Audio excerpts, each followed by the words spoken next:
Magandang araw sa inyong lahat mga kamatyas! Kakauwi lang ni Coach Naba. Ito ang unang video analysis natin matapos ang matagumpay na 10th edition ng Kamatyas na ginanap sa Kawayan City, Isabela. Maraming salamat po sa mga sumuportang players na lumahok, sa mga coaches and parents na sumuporta sa kanilang mga manlalaro. Maraming salamat, and of course, shoutout ko rin ang Isabela United Chess Association na talagang malaking bahagi po ang kanilang ginawa para maging matagumpay ang torneyong ito. At syempre sa ating best partner ng Kamatyas, co-founder, National Master David Almerol Jr. na sumusuporta sa lahat po ng tournaments ng Kamatyas. Marami pang mga exciting events ang paparating. Okay? Pumili po ako ng best game dito sa katatapos na Levitov Chess Week kagabi, no? Na ginanap sa Amsterdam, Netherlands face-to-face tournament. Time control rapid, 10 minutes plus 5 seconds increment.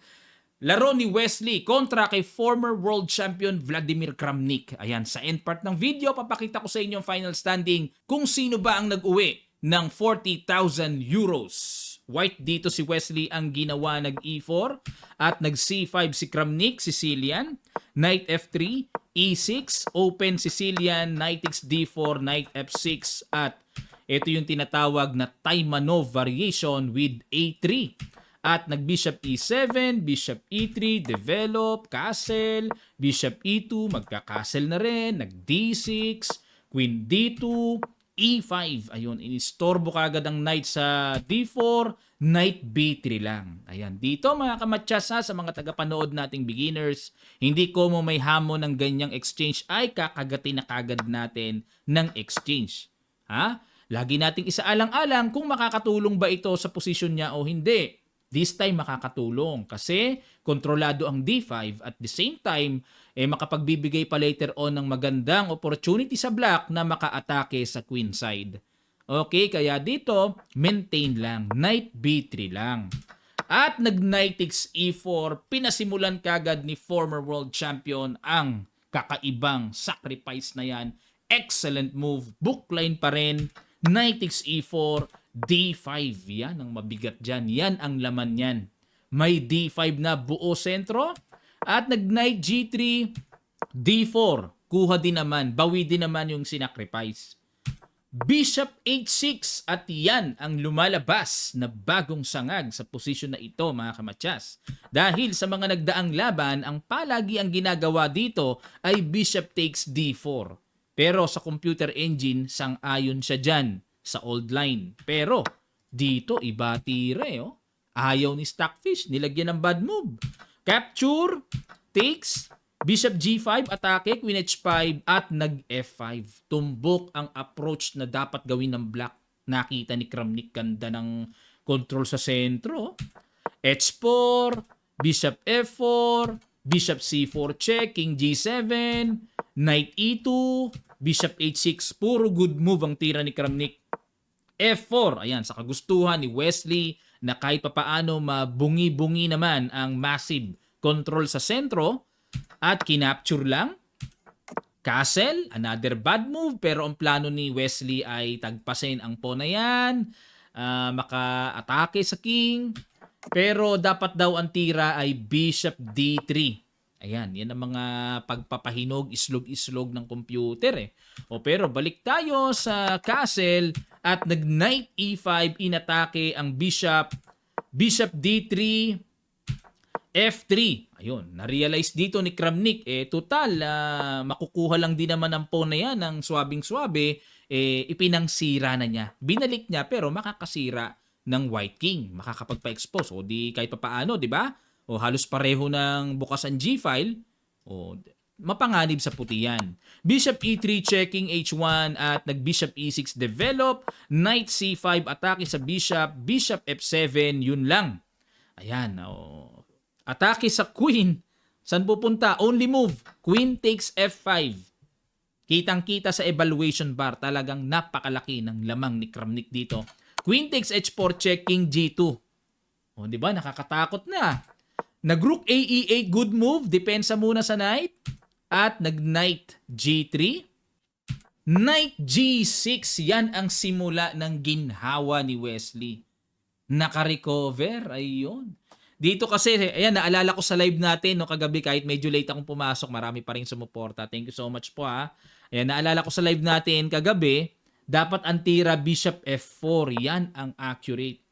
Yan talaga ang makakapag-maintain ng matinding advantage ni Kramnik. Kasi yung knight, hindi pwedeng basta-basta aalis eh. Halimbawa, gawin knight E2, matchas kagad eh. 'Di ba? Tapos kagad eh. Hindi naman pwedeng, ano bang gagawin? No? Dito, persado, Queen H3. Kakapturin lang daw, takes. Tapos, Rook C8, aatakihin ng knight na halimbawa kung mag-knight CE4, Bishop E6 check, nako, sunod-sunod.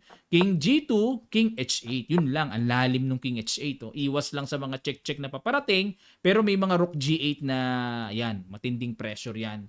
Hawak ng black ang position. Bishop pair pa. Okay?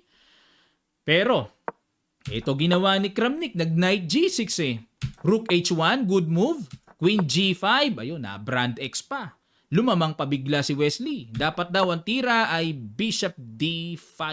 Naku, pagkalalim-lalim na tirada. Bishop D5 lang. Sacrifice. O, teka muna ha. Yan daw ang dapat tira eh. Kumpara sa Queen G5 na ginawa. Pero atin munang himay-mayin. Pag kinapture ang Queen, may Knight H4. Double. O di, sa madaling sabi, madaling bawiin.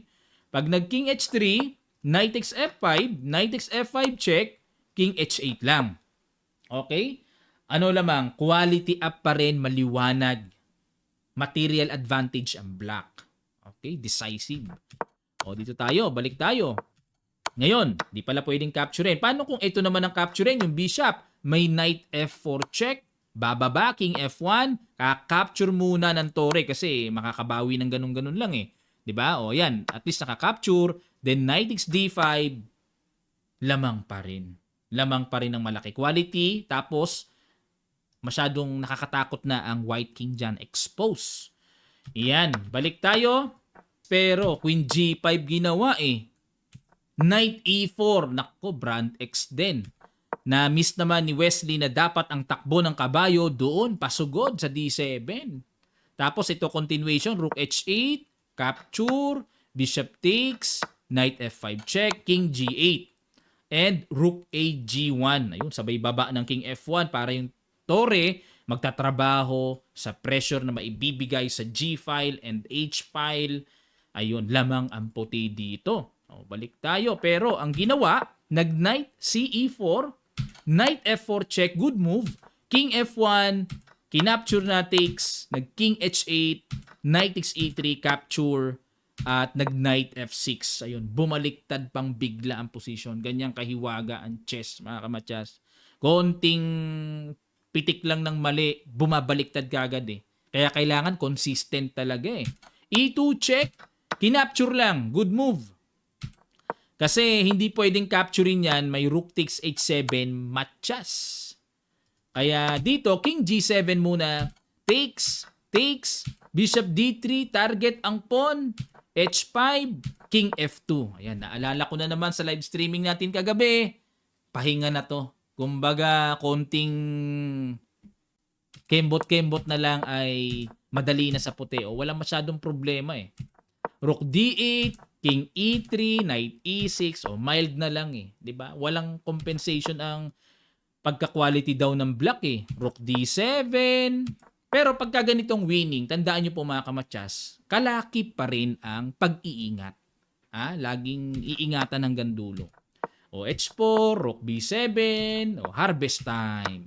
Pitas-pitas. Rook G1 check, King F6, King F2, nag-H2, Rook H1, King E5, and nag-Rook B5 check, King D6, at nag-Rook D5 check, King E7, and Rook D2. Ayun na. Inabot na ang kanang kamay. Kanan ba o kaliwa? Nakipag-shake hands. Rook D2, resign si Kramnik. Bakit po? Kasi simpleng aangat na lang yung king, tatagpasin na yung pawn, lalong wala ng panggulo. At next ay imamarcha na ang mga connected pass pawn sa gilid. Okay, maganda pinakita ni Wesley, no? Kahit na siya ay losing, pero nakarecover siya. At ito naman ang kanilang standing. Ayan, pinangunahan ni Super Grandmaster Yan Nepo. Siyang nag-uwi ng 40,000 euros. At pumangalawa si Speedler, tied sila ni Kramnik with 10.5 points. Pang-apat si Vichy Anand, 10 points. Danil Dubov, 9.5 points. Pang-anim hanggang pang-pito naman si Wesley sa score na 9 points. Pang-walo si Alexander Grishuk, so hindi na po kita sa baba. Pang-9 si Boris Gelfand, 6.5 points. And Vladimir Kramnik, former world champion, 5.5 points. Nako, iba na talaga panahon ngayon. Si Kramnik, former world champion, pero hirap na pong sumabay, ano? Rapid naman ito. Sa classical, alam ko, retired na ito eh. Ayan, maraming salamat sa inyong matyagang panonood. Sana na-update kayo at na-inform. At shoutout ko po yung mga taga Isabela muli. Maraming salamat, no? Namimiss ko yung ating banding dyan. Kay Sir Jess Bailon, coordinator namin sa Isabela at muli sa Isabela United Chess Association. Maraming salamat po muli. Kay Mayor Alejandro ng Alicia na nakalaro namin sa chess at kay Kuya Bill D. Ayan, hindi ko makakalimutan ng masayang gabi. Magdamag na paglalaro ng chess dyan, napuyat ng kaunti pero masaya naman po, no? At kay Engineer Deoferio Vehemente, ayan, ang District Engineer ng Ilagan City na na-meet namin. Ayan, maraming salamat! Magkita-kita pa tayo sa mga maiinit pang videos na i-upload natin. 10th edition Kamatsas at sa laro ni Miao Yi sa World Junior Chess Championship na ginaganap ngayon sa Mexico City. Maraming salamat. Magkita-kita pa tayo sa mga susunod pang videos.